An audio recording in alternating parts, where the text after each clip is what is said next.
Esther. Muy bien. Página número 32 de nuestras notas. 36, si es que lo estás siguiendo en el PDF. La iglesia número 4.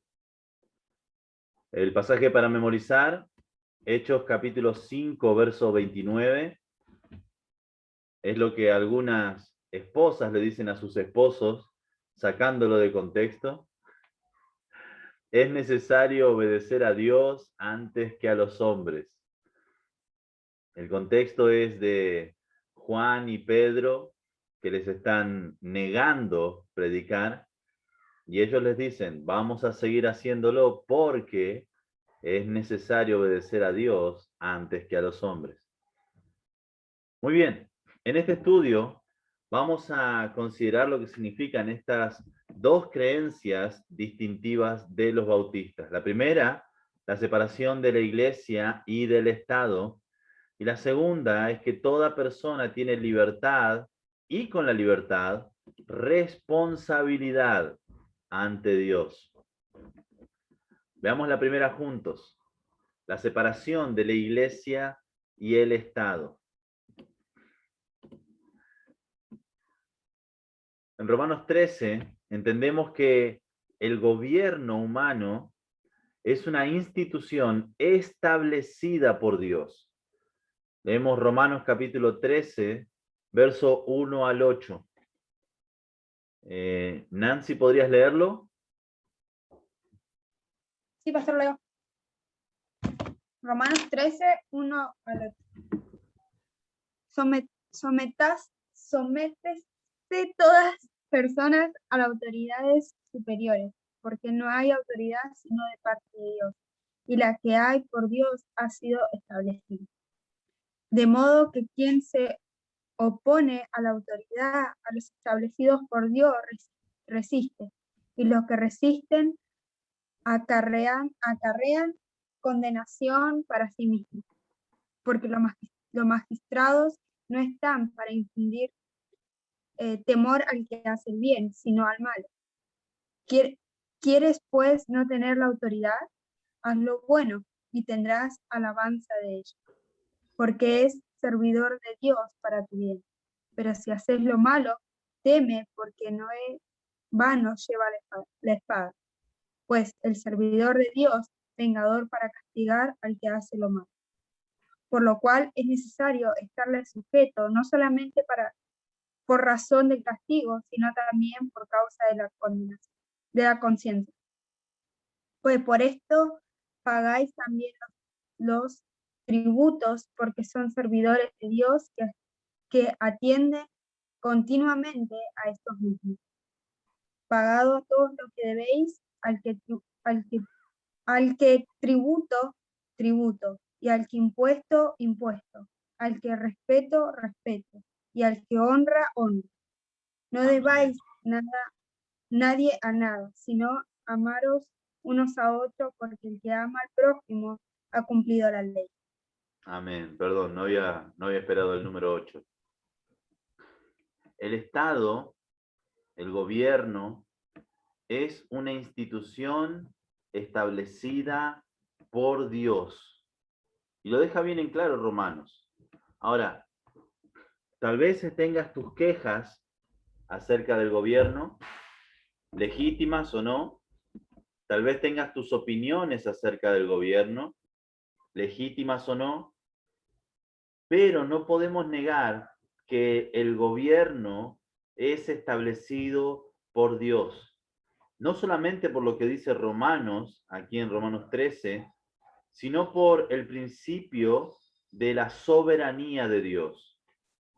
Dios es soberano, Dios es todopoderoso. Entonces, no hay ningún poder que pueda ejercerse sin que Dios le dé permiso de ejercerse.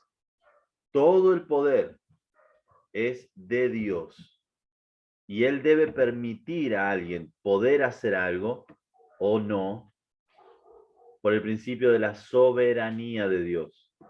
Entonces, por más que haya festejado cuando Alberto subió al poder, Alberto es el presidente actual de Argentina. Esto lo digo para los que van a verlo cuando esté grabado. O por más que te hayas lamentado cuando él subió al poder. De una manera u otra, Dios fue soberano. Entonces, debemos orar por ellos, debemos honrarles, debemos pagar nuestros impuestos, debemos desear con todo nuestro corazón que les vaya bien, porque si les va bien, al Estado argentino también le va bien. Y fíjense lo que dice, su función es ser servidor de Dios, servidor de Dios. Y tiene una tarea muy específica que es mantener el orden, es decir, castigar a los malos y alabar a los buenos.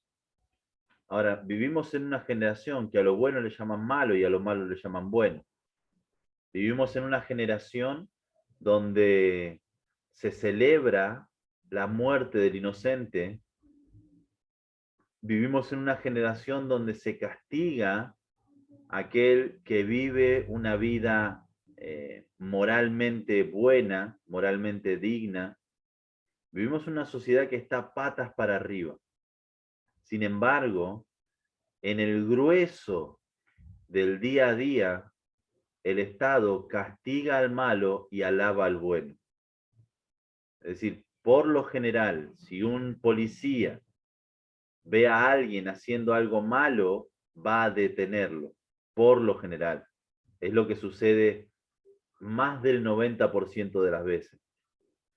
Entonces, sí, existe y cumple su función, sirve a Dios por mantener el orden en la sociedad. Vemos que hay veces que los jueces no son justos, pero por lo general sí lo son.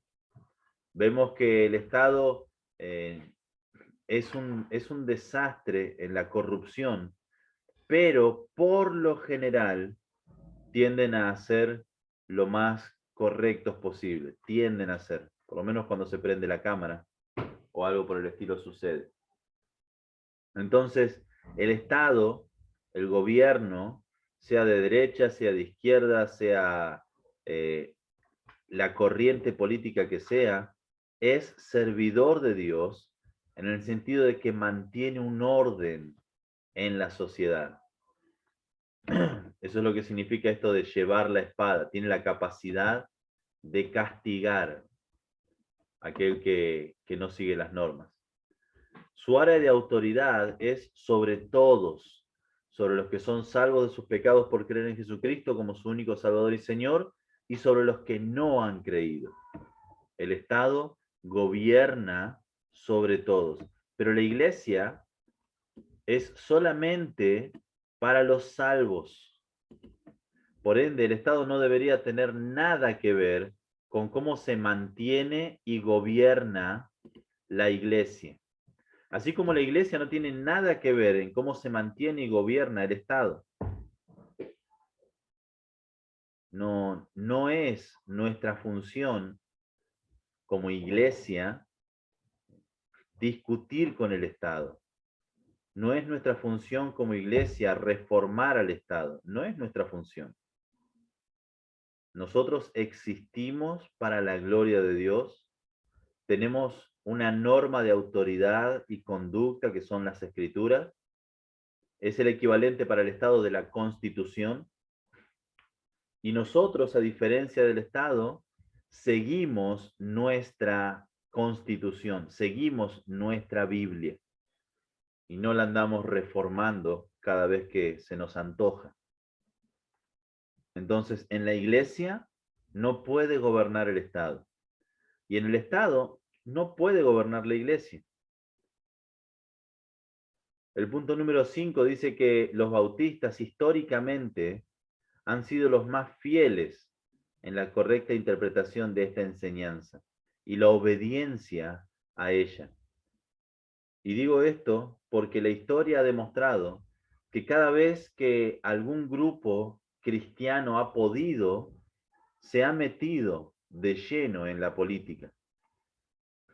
Hoy por hoy, obviamente no son bautistas, pero en Brasil, estamos en el 2021, en Brasil uno de los partidos políticos, si no el partido político más pujante, es el partido político que está empujado o respaldado por la Iglesia Universal. Esa iglesia que acá en Argentina hablan como si fueran brasileños. Bueno, allá son brasileños, en Brasil. Y ellos son el partido político más pujante, no tradicional, en Brasil. Y así como ellos, cada vez que han podido, diferentes grupos cristianos se han, se han corrompido al mezclarse con el Estado. La Iglesia Católica es uno de los ejemplos más grandes, si es que quieren considerarla cristiana. Ellos, desde casi sus inicios, se han fusionado con el Estado. Y eso ha hecho que los métodos del hombre se implementen para los fines de Dios. Y eso nunca funciona. Dios tiene su propia manera de hacer las cosas. Cuando el primer papa de la Iglesia Católica, que obviamente no fue Pedro, sino, si no me equivoco, era Constantino, su nombre, el emperador de Roma, él literalmente coaccionó, obligando a los pueblos paganos a convertirse al catolicismo. Esa era la manera en que él hacía las cosas y es como lo hizo. Nunca los métodos humanos pueden estar por encima de los métodos divinos. Dios no obliga a nadie a ser creyente, sino que los invita. Dios no amenaza a alguien para que llegue a ser creyente, sino que con paciencia espera que todos procedan al arrepentimiento. Hay una gran diferencia. Y el Estado o las personas no regeneradas no entienden esta manera de actuar. Para ellos son locura, no pueden entender cómo un Dios soberano, todopoderoso, puede esperar pacientemente el arrepentimiento y la decisión de sus criaturas. Entonces, históricamente eso nos ha separado siempre del resto de la cristiandad, que no hemos transigido con el Estado, no nos hemos mezclado con el Estado. Hubo hace unos años atrás, bastantes años atrás, en Holanda, algo que podría haber sido como una componenda entre los bautistas y el Estado, pero no terminó siendo, gracias a Dios. Entonces, históricamente, nos hemos mantenido al margen del Estado y de sus políticas, sus maneras, sus métodos, siguiendo siempre los métodos del Señor. ¿Alguna pregunta en cuanto a esto de la separación entre la Iglesia y el Estado?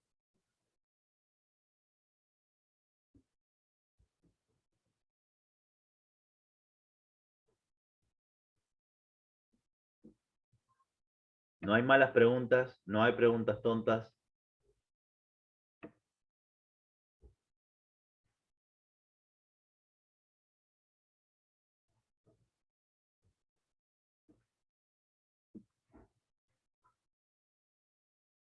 ¿No?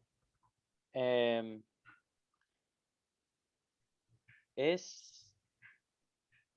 antes estabas ahí en el punto, el parte 4 ahí, pero la iglesia es solamente para los salvos. Sí. Por ende, el Estado no debería tener nada que ver con cómo se mantiene y gobierna la iglesia y viceversa. En esa parte, justo la del fin ahí es muy similar como está pasando ahora con la pandemia, Tal ¿o cual. no? Y eso significa que no debemos, que no debemos hacer lo que nos está diciendo el gobierno acerca de la pandemia y la salud. Eso quiere decir que lo que el gobierno disponga no es determinante para las decisiones que tomamos. Por un lado, debemos obedecer a las autoridades, pero por otro lado, cuando Pedro y Juan fueron por las autoridades, eran, si no me equivoco, eran el Sanedrín, el sumo sacerdote y la secta de los saduceos, estaban en contra de Juan y de Pedro, hicieron todo esto, donde ellos terminaron diciendo es necesario obedecer a Dios antes que a los hombres. Si el Estado nos dijera no pueden ser cristianos o no pueden predicar a Cristo, o si predican las escrituras van a tener consecuencias. Si el Estado dijera eso, nosotros deberíamos repetir las mismas palabras que dijeron Pedro, Juan y el resto de los apóstoles. Es necesario obedecer a Dios antes que a los hombres. Aquí en Argentina, el Estado no nos prohibió ser cristianos y el Estado no nos prohibió predicar a Cristo. Lo único que el Estado prohibió fue reunirnos. Y tenía un justificativo, la pandemia. Y históricamente las pandemias han sucedido y los cristianos las hemos atravesado, y el aislamiento ha sido casi la norma en cada pandemia, y eso no quiere decir que los cristianos dejaron de ser cristianos, al contrario, muchos vieron su fe avivada por este confinamiento, por este tener tiempo de estar a solas con Dios. Y la fe de muchos fue avivada, como la fe de muchos fue apagada, porque se alejaron de la comunión de la iglesia y eso hizo que se apague su fe. No que se extinga, pero sí que se apague. Entonces, no nos prohibieron ser cristianos, nos prohibieron reunirnos. Hay cristianos, el caso más reconocido es el de John MacArthur, que a pesar de las restricciones decidieron reunirse. Y Dios recompensó la fidelidad de este hombre. Tanto así que no hubieron casos de COVID en la iglesia de Grace Community Church, que es la iglesia de MacArthur. Y doy gloria a Dios por eso, gracias a Dios por eso. Es un hombre que se mantuvo fiel en sus convicciones e hizo lo que su conciencia y la palabra le estaban demandando. Aquí en Argentina hay pastores que se han reunido igual en desobediencia y no está mal, porque hicieron lo que ellos entendían que la palabra les estaba pidiendo que hagan. Personalmente, cuando me dijeron que no podíamos reunirnos, entendí, primero porque mi esposa trabaja en salud, y por más que muchos decían que esto era todo mentira, yo podía palpar por el testimonio de mi esposa que era algo verdadero, que la gente realmente se estaba muriendo por esto. Y entendí que no me estaban prohibiendo ser cristiano. Entonces, por eso acaté la orden de no congregarse. Gracias a Dios, el lugar donde yo estoy fue de los primeros que permitió volver a reunirse, y cuando otros estuvieron sin poder reunirse, nosotros pudimos seguir haciéndolo. Entonces no estuve en esa disyuntiva de desobedecer o no obedecer. desobedecer o obedecer. Pero no es que porque el gobierno diga hagan esto, nosotros vamos a decir que no, porque es necesario obedecer a Dios antes que a los hombres. Sino que si nos prohíben ser cristianos, ahí sí es necesario obedecer a Dios antes que a los hombres. Si nos prohíben predicar a Jesucristo, ahí sí es necesario obedecer a Dios antes que a los hombres. Pero si es alguna otra cosa que tiene sentido hacerlo, según lo que la palabra de Dios les guíe y según lo que la conciencia también le guíe, deben ser fieles a eso.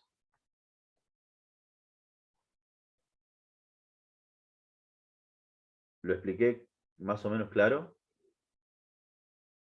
Sí, ¿Sí? sí, sí. Entonces, el que se reunió desobedeciendo al Estado, si lo hizo bajo la convicción de la palabra de Dios, no pecó. Y el que no se reunió por el pedido del Estado y lo hizo convencido de que era la voluntad de Dios para su iglesia, tampoco pecó. Cada iglesia es autónoma, es decir, tiene sus propias leyes y se gobierna por las Escrituras. Eso es algo hermoso, de que tanto el que obedeció como el que desobedeció, si lo hicieron conforme a las Escrituras y con una limpia conciencia, ninguno de los dos pecaron.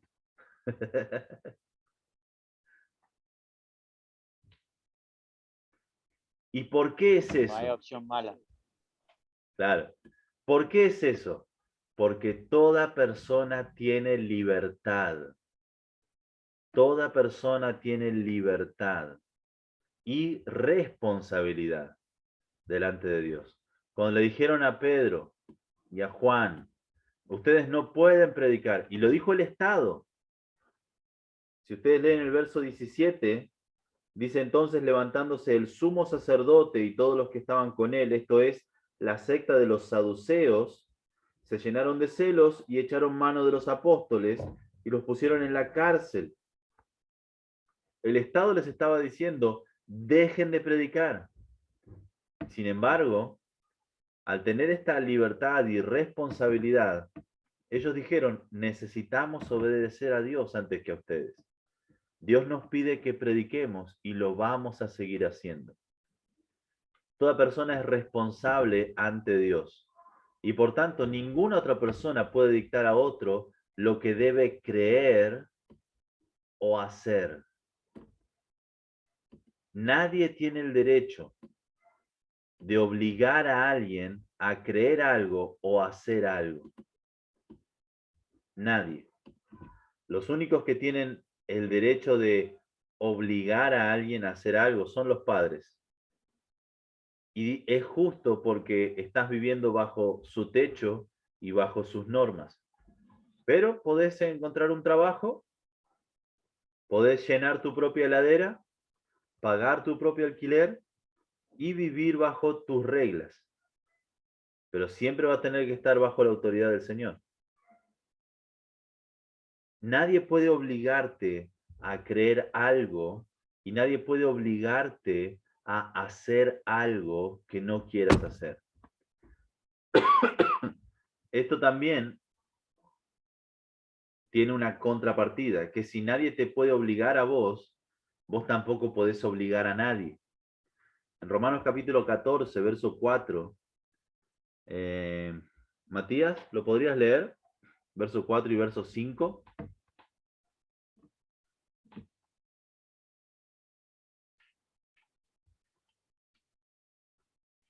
Sí. ¿Tú quién eres que juzgas al criado ajeno por tu propio, para su propio Señor está en pie o cae, pero estará firme, porque poderoso es el Señor para hacerle estar firme? Uno hace diferencia entre día y día, otro juzga iguales todos los días. Cada uno esté plenamente convencido en su propia mente. Amén. cada uno esté plenamente convencido en su propia mente. Este es el versículo favorito de uno de mis mejores amigos. Si estás plenamente convencido que esto es lo correcto, entonces hacelo. Obviamente si la palabra no dice lo contrario, ¿no? Si estás convencido de que podés emborracharte y la Biblia dice no os embriaguéis con vino, por más que estés convencido, la Biblia dice claramente que eso está mal. Pero si estás, por ejemplo, plenamente convencido de que es la voluntad de Dios dar tu diezmo y ofrenda, y lo haces de manera meticulosa, el 10% sí o sí, y luego las ofrendas, según Dios te haya prosperado, no podés obligar a otro a que siga el mismo método para ser generoso.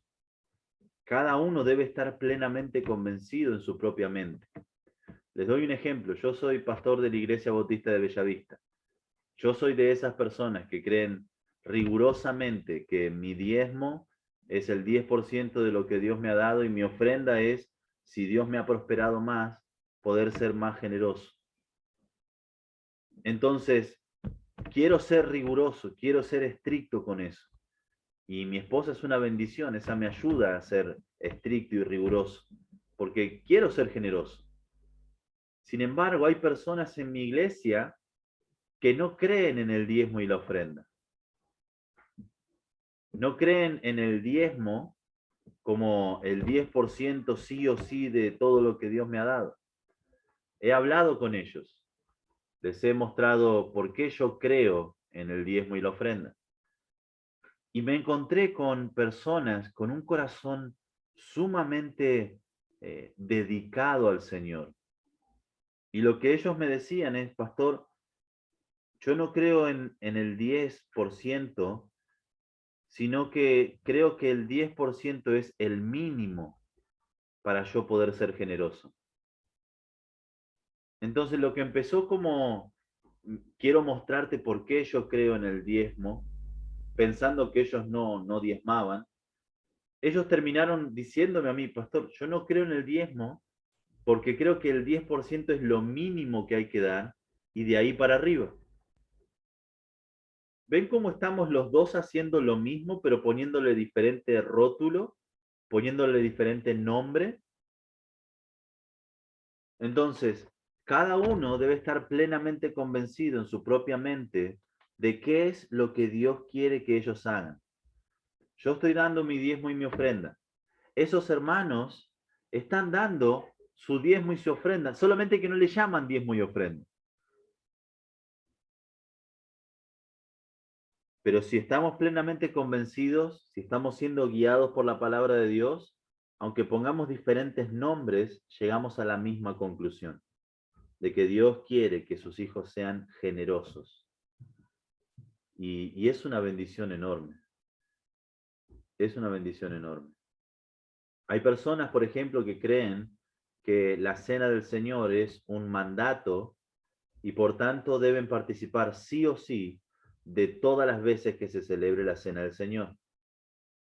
Y hay otros que entienden que la cena del Señor es un acto de comunión y si están en comunión con Dios y con sus hermanos, entonces pueden participar. Y si no están en comunión con Dios o con sus hermanos y no pueden solucionar esa comunión en el momento, no deberían participar.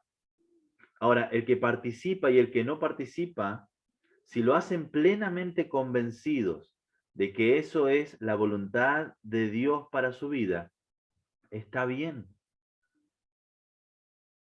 Porque cada persona es responsable ante Dios.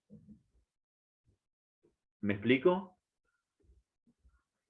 En este pasaje de Romanos, Pablo está hablando entre algunos que tienen la conciencia débil y otros que tienen la conciencia más fortalecida. Y les dice en el verso 10, pero tú, ¿por qué juzgas a tu hermano? O tú también, ¿por qué menosprecias a tu hermano? Es decir, lo que tenían la conciencia más fuerte ¿Por qué estaban tratando mal a aquellos que tenían la conciencia más débil? ¿Por qué estos que... Quiero darles un poco de contexto. En Roma había adoración pagana, obviamente. Es más, se cree que había muchísima adoración pagana. Y esa adoración implicaba el sacrificio de animales. El templo tenía su propia carnicería. Imagínense, vienen animales y animales y animales y animales todo el día, toda la noche. Comen un poco los sacerdotes de las diferentes deidades, pero mucho sobra. Y en lugar de que se pudra, la vendían en el mercado. Entonces era carne de primera calidad a muy bajo precio. ¿Por qué? Porque a ellos no les salía literalmente nada, eran ofrendas. Entonces, habían hermanos que habían dado esas ofrendas durante años, ahora habían conocido a Cristo y no podían comer esa carne que ellos sabían había sido sacrificada a esos ídolos, porque le traía malos recuerdos, porque le traía, ellos pensaban que en su conciencia que estaban participando de la adoración a esos ídolos que ahora ya no adoraban más. Y habían otras personas que entendían que la carne es carne y que no están adorando ídolos, sino que están comprando carne buena y barata. Eran argentinos, querían bueno y barato. Entonces, los que tenían la conciencia más fuerte, entendiendo que los ídolos son nada, menospreciaban a los que tenían la conciencia más débil, que no participaban porque pensaban en su conciencia que eso estaba mal. ¿Pueden ver el cuadro?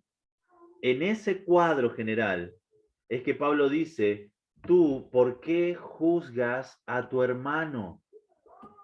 Si la conciencia de él le acusa, es suficiente. O tú también, ¿por qué menosprecias a tu hermano? Porque todos compareceremos ante el tribunal de Cristo. Porque escrito está, vivo yo, dice el Señor, que ante mí se doblará toda rodilla y toda lengua confesará a Dios, de manera que cada uno de nosotros dará a Dios cuenta de sí. El que no quería participar de la carne, porque su conciencia se lo impedía, tenía que dar cuenta ante Dios de eso. El que sí podía participar de la carne, porque su conciencia no se lo impedía, también tenía que dar cuenta a Dios de sí. Pero incluso Pablo decía que si por lo que él comiera o bebiera, el hermano débil iba a ser estorbado, entonces él no comería carne jamás.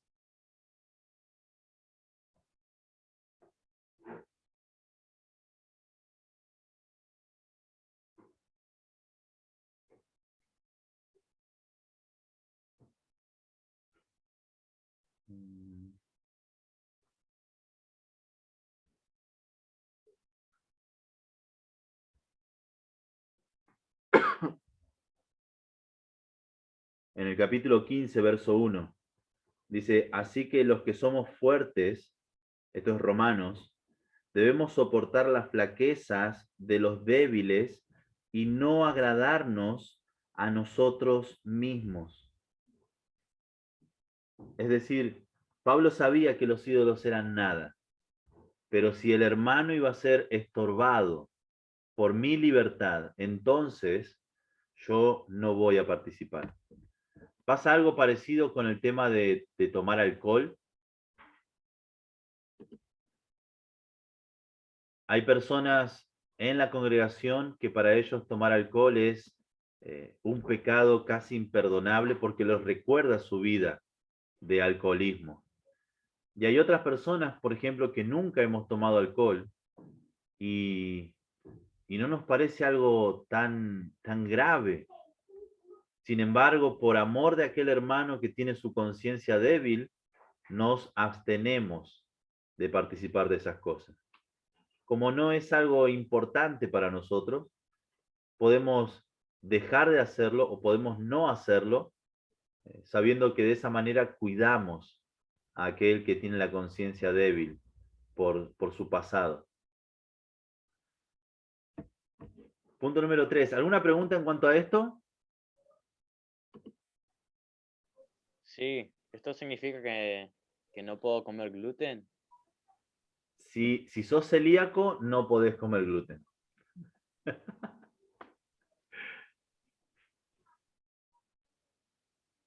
Mal. ¿Sos celíaco? No, no soy. Ah, ok. Entonces sí, dale al pan Pero con ganas. mis hermanas, digo, mi hermana y mi mamá lo son. Y por eso, sí. No Si comas, ellos no lo pueden comer, no comas migas de pan sobre su comida, pero o si ellas les es una tentación, entonces sí sería bueno no comer delante de ellas. Pero si es algo que no les molesta, solo tener el cuidado de que no haya contaminación en su comida por las migas que nosotros comamos. Pero si para ellas no es un problema, entonces no hay problema. voy a ignorar todo eso. No más panchos para vos.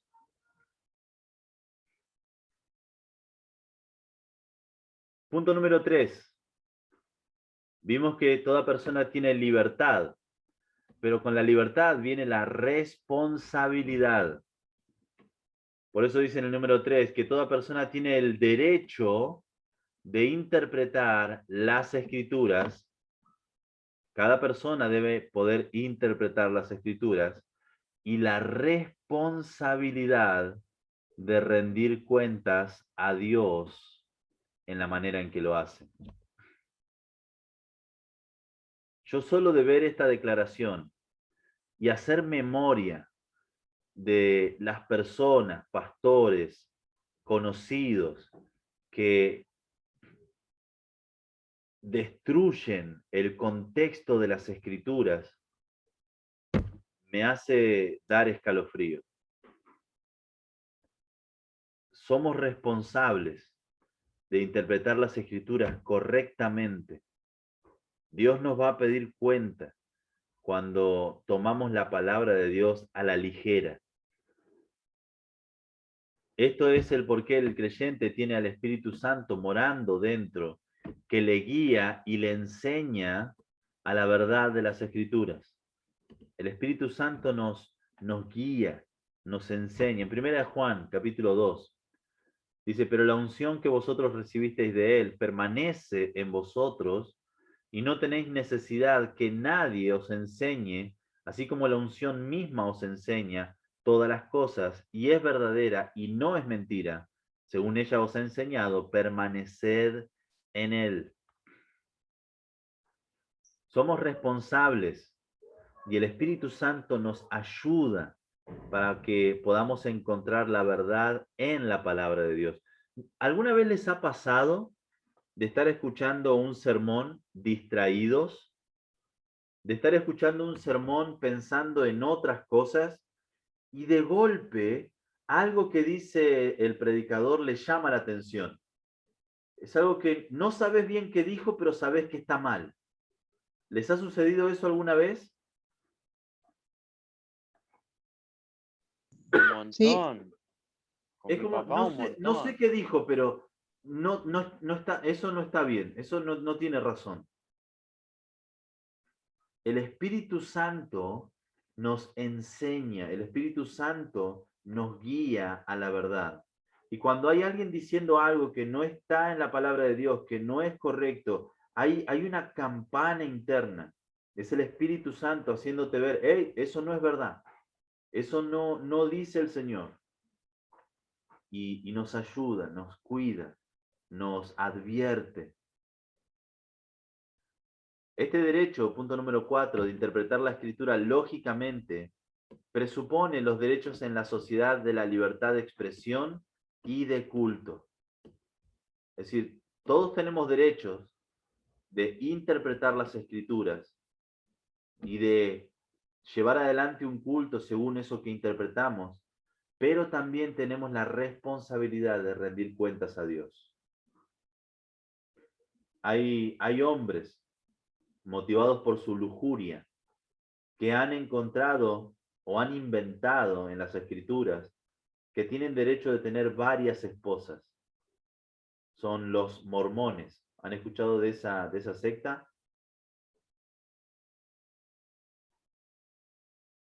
El mormonismo. Sí. Ellos Sí. creen con todo su corazón que pueden tener más de una esposa. Y ellos lo practican. Ahora, el hecho de que ellos lo crean y lo practiquen no significa que sea verdad. Y ellos van a tener que rendir cuenta a Dios por su mala interpretación de las Escrituras. Y van a tener que rendir cuenta a Dios por ignorar o diluir el sacrificio de Cristo, añadiendo obras a la obra de Cristo, y van a tener que rendir cuenta a Dios de eso. Entonces, podemos creer e interpretar de manera como queramos, tenemos la libertad, pero también tenemos la responsabilidad. Por eso es que nosotros, dice el punto número 5, creemos que tenemos el derecho de predicar todo el consejo de Dios. Esto incluye las advertencias en contra de las falsas doctrinas, mientras que exponemos y nos oponemos al error, defendemos el derecho de otros de creer esos errores si insisten en hacerlo. Contendemos ardientemente por la fe, por predicar la verdad, en lugar de usar la violencia o la opresión. Es decir, yo no voy a decirle a un mormón que deje de hacer lo que está haciendo de mala manera o con amenazas, pero tampoco voy a decir que ellos están haciendo algo bueno. Debemos ponerle nombre al error. Recuerdo hace algunos años atrás, cuando empecé a predicar en la iglesia de Bellavista, los cultos se grababan para los hermanos de la escuela dominical que no podían estar. Y en uno de los sermones hablé sobre los de la Iglesia Universal, que era una doctrina satánica. Y recuerdo cuando terminó el culto, algunos hermanos preocupados, porque pastor lo dijo y eso está grabado. ¿Cuál era el problema? Nadie iba a demandarme, y si lo hacían, podía demostrar de las Escrituras que lo que ellos predicaban estaba mal. Así que no había ningún problema. No queremos quedar bien con aquellos que predican el error. No nos interesa. Sí nos interesa predicar la verdad. Y si alguien está predicando algo que no es la verdad, tenemos la responsabilidad de demostrar con compasión, pero con firmeza, cuál es la verdad y cuál no la es. Aquí hay una frase que, si no me equivoco, es de un sociólogo. Nuestra libertad y derechos terminan donde las libertades y derechos de otros comienzan. Es decir, no podemos obligar a nadie a creer en lo que nosotros creemos. No podemos obligar a nadie ni coaccionar contra nadie porque nos llamen mentirosos o fanáticos o exagerados. Pero tampoco podemos dejar que nadie nos diga lo que debemos creer. Tampoco podemos permitir, así como no podemos obligar a nadie, tampoco podemos ser obligados a dejar de amar a Jesucristo. Nadie nos puede obligar a dejar de creer y confiar en las Escrituras. Y eso es fabuloso. Esta doctrina no justifica que uno se oponga continuamente a las doctrinas, prácticas y decisiones de su iglesia local. Sus hermanos también tienen derecho de creer lo que creen. Esta persona debiera expresar su desacuerdo de una manera humilde y paciente. Si no lo puede hacer, debería someterse a las decisiones de su iglesia local o irse a una iglesia que tiene las mismas creencias que él tiene. me ha tocado pedirle a personas que busquen un lugar donde crean lo que ellos creen, porque simplemente no creíamos lo mismo. Pero también he notado que las pocas veces que me ha tocado hacer eso, no fue un problema de doctrina, sino más de carácter. No eran personas que creían fuertemente en algo diferente, sino que eran personas que querían gobernar la iglesia. Y eso no lo podemos permitir. Entonces, de manera humilde, paciente, puedes decir que no estás de acuerdo con algo. Por ejemplo, ¿en qué cosas no podrías estar de acuerdo en una iglesia?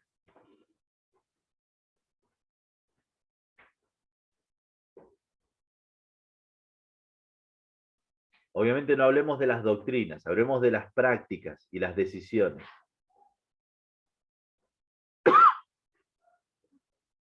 ¿Iglesia en general, Leo, o una Sí, iglesia? de cualquier iglesia. ¿Qué cosas podrías no estar de acuerdo en la práctica de la iglesia o en las decisiones de la iglesia? De la palabra de Dios, de lo que esté predicando. No, si no estás de acuerdo con lo que predica, entonces ya hay que ir a otra iglesia o Claro. cambiar el predicador. Pero de las prácticas, de las decisiones. Por ejemplo, yo iba a una iglesia donde era obligatorio usar corbata. Era obligado. Y no estoy hablando de la iglesia de Pastor Barry, es otra iglesia.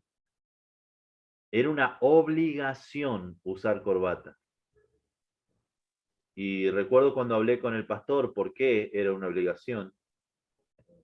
Sacó un texto de su contexto y él no sabía que yo había terminado el seminario, así que le expliqué el texto en su contexto y de ahí ya no me habló más y me fui a otro lugar.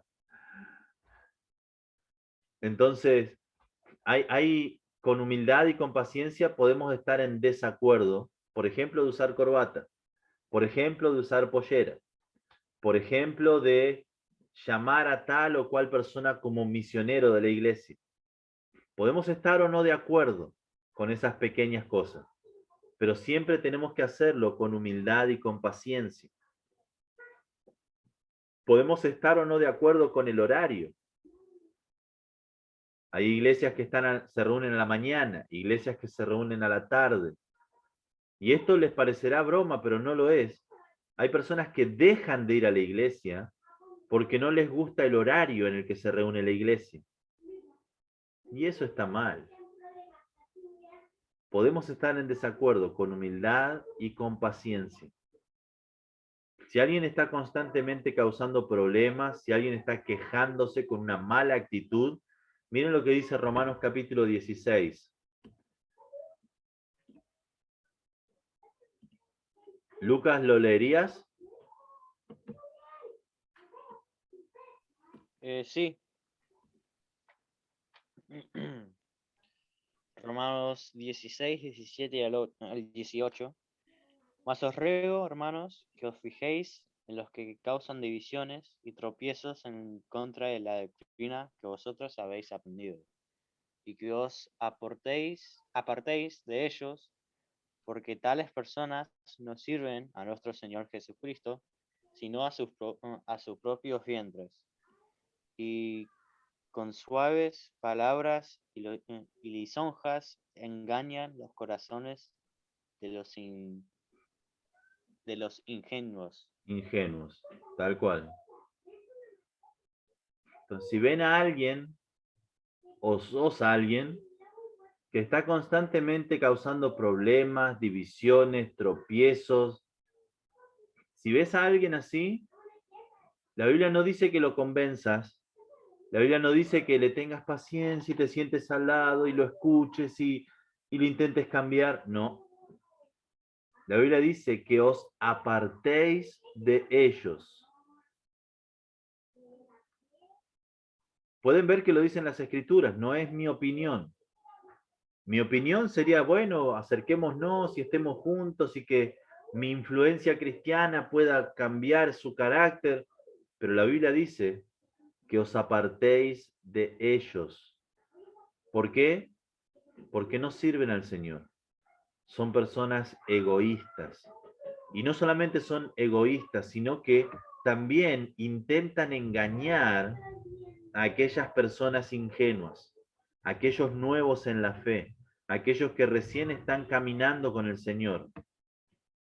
Entonces, lo mejor que podemos hacer con esas personas que son contenciosas, que están totalmente abocadas a causar problemas, es apartarnos de ellos. Primero, reconocerlos. Dice que os fijéis. Reconocer si hay personas así en nuestra congregación. Y si esa persona, después de haber hecho lo que dice Mateo capítulo 18, de acercarnos, hablarle buscando la reconciliación, luego hablarle con algún testigo buscando la reconciliación, luego pidiéndole a la iglesia que intervenga buscando la reconciliación. Si ven que eso no funciona, que os apartéis de ellos. Es el consejo de Dios. Y por más duro, difícil, es lo correcto, es lo mejor.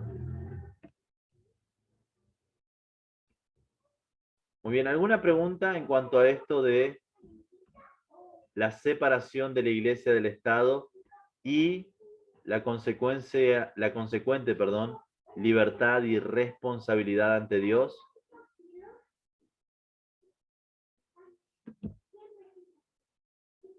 ¿Van a rendir cuenta a Dios de esto?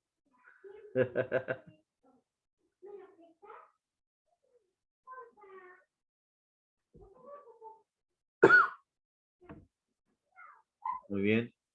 Vamos a tomar unos 5 minutos